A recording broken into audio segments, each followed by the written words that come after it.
¿Qué es el ego? ¿Es un enemigo que debemos superar o una parte esencial de nuestra identidad? Hola caminantes, hoy nos adentraremos en un tema profundo y controvertido, el ego. Este concepto ha sido analizado y debatido por grandes pensadores a lo largo de la historia, y su influencia en nuestra vida diaria es innegable. El ego, en su forma más básica, puede entenderse como nuestra percepción del yo. Es la voz interna que define quiénes somos, cómo nos vemos a nosotros mismos y cómo nos presentamos ante el mundo. Desde esta perspectiva, el ego no es intrínsecamente negativo. Es la estructura que nos da un sentido de identidad y coherencia en nuestras vidas.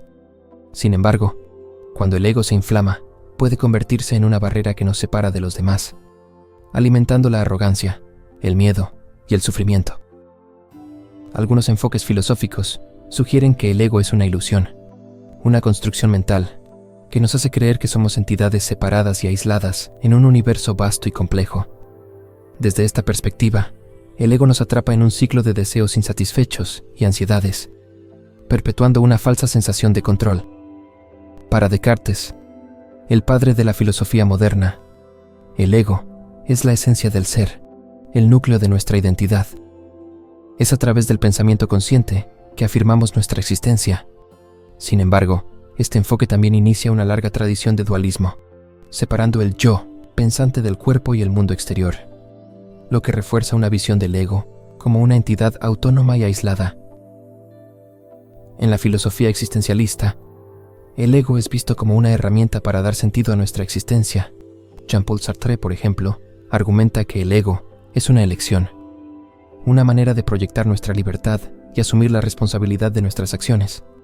Para Sartre, la conciencia de nuestro ego nos permite actuar con autenticidad y vivir de acuerdo con nuestros valores, aunque también nos confronta con la angustia de la libertad absoluta.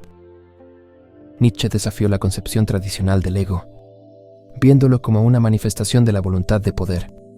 Para él, el ego no es algo que deba ser suprimido, sino una fuerza vital que impulsa al individuo hacia la grandeza y la autoafirmación. En su obra, Así habló Zaratustra, Nietzsche habla del superhombre, un ser que trasciende las limitaciones del ego convencional y crea sus propios valores. Sin embargo, también advierte sobre los peligros de un ego inflado, que puede llevar a la dominación y la destrucción. Por otro lado, la psicología moderna ofrece una visión diferente. Desde el punto de vista de la psicología del desarrollo, el ego es una parte necesaria y saludable de nuestro crecimiento. Nos ayuda a establecer límites, a tomar decisiones y a navegar por el mundo social. Un ego bien desarrollado puede ser la base de una autoestima sólida y de relaciones interpersonales saludables. Sin embargo, cuando el ego se vuelve desmedido o frágil, puede llevarnos a comportamientos autodestructivos o a una dependencia excesiva de la validación externa. Freud fue uno de los primeros en conceptualizar el ego como una parte de nuestra mente que medía entre las demandas del ello, nuestros impulsos básicos, y las restricciones del superyo, nuestra conciencia moral. Según Freud, el ego es necesario para mantener el equilibrio entre nuestros deseos y las normas sociales. Sin embargo, también puede ser fuente de neurosis si no maneja adecuadamente estos conflictos. Freud vio el ego como un administrador que busca constantemente un compromiso entre el placer y la realidad. Para Jung, el ego es la conciencia del yo, pero es solo una parte de una estructura psíquica más amplia que incluye el inconsciente personal y el inconsciente colectivo. En el proceso de individuación, que Jung describe como el camino hacia la autorrealización, el ego debe integrar tanto la sombra, las partes reprimidas del yo, como los arquetipos universales. Jung creía que un ego inflado, desconectado del inconsciente, podía llevar a una desconexión espiritual y emocional, mientras que un ego equilibrado podía ser un portal hacia una comprensión más profunda de uno mismo y del universo.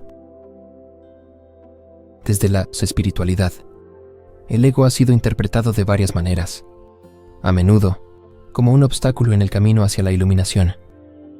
En las tradiciones de sabiduría oriental, como el budismo y el taoísmo, el ego es considerado una fuente de sufrimiento. La práctica espiritual, en estos contextos, busca disolver el ego, para alcanzar un estado de paz interior y compasión universal. La renuncia al ego no significa negar nuestra individualidad, sino trascenderla, para reconocer nuestra interconexión con todos los seres.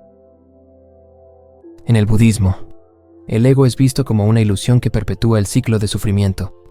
Según las enseñanzas de Buda, el apego al ego es la raíz del sufrimiento, ya que nos hace aferrarnos a una identidad falsa y transitoria. La práctica de la meditación y la sabiduría budista busca disolver el ego, llevando a un estado de nirvana, donde se reconoce la interconexión de todos los seres y la liberación del deseo y la ignorancia. En la filosofía Vedanta del hinduismo, el ego es la identificación del ser con el cuerpo y la mente, lo que nos aleja de la verdadera naturaleza del Atman, el alma o el yo supremo. El objetivo de las prácticas espirituales en el hinduismo, como el yoga y la meditación, es trascender el ego y realizar la unidad con Brahman, el principio universal. En este estado de iluminación, el ego se disuelve y uno se da cuenta de que el yo individual es una manifestación del yo universal. Al explorar estas diferentes perspectivas, nos damos cuenta de que el ego es una fuerza poderosa que puede ser tanto una fuente de crecimiento como un obstáculo. No se trata de eliminarlo, sino de entenderlo, equilibrarlo y usarlo como una herramienta para nuestro desarrollo personal y espiritual. Dominar al ego no significa erradicarlo, sino aprender a manejarlo, de manera que no interfiera con nuestra paz interior ni con nuestras relaciones. La práctica de la atención plena es fundamental para lograr esto. Al estar presentes en cada momento, nos volvemos conscientes de las reacciones automáticas del ego, como la necesidad de validación o la tendencia a compararnos con los demás. Esta conciencia nos permite responder de manera más equilibrada y menos reactiva, evitando que el ego controle nuestras decisiones. Es útil desafiar constantemente nuestras creencias sobre nosotros mismos y el mundo. El ego tiende a crear narrativas rígidas que nos limitan. Al estar abiertos a nuevas experiencias y puntos de vista, y al permitirnos cuestionar nuestras suposiciones, debilitamos las estructuras del ego y permitimos un crecimiento más auténtico. Me gustaría saber cómo percibes tú el ego en tu vida diaria. ¿Lo ves como un aliado o un adversario? Déjame tus comentarios abajo, estaré leyendo y respondiendo. Gracias por acompañarnos en este viaje introspectivo. Si te ha gustado este video, no olvides darle like y suscribirte a Camino del Ser. Hasta la próxima, caminante.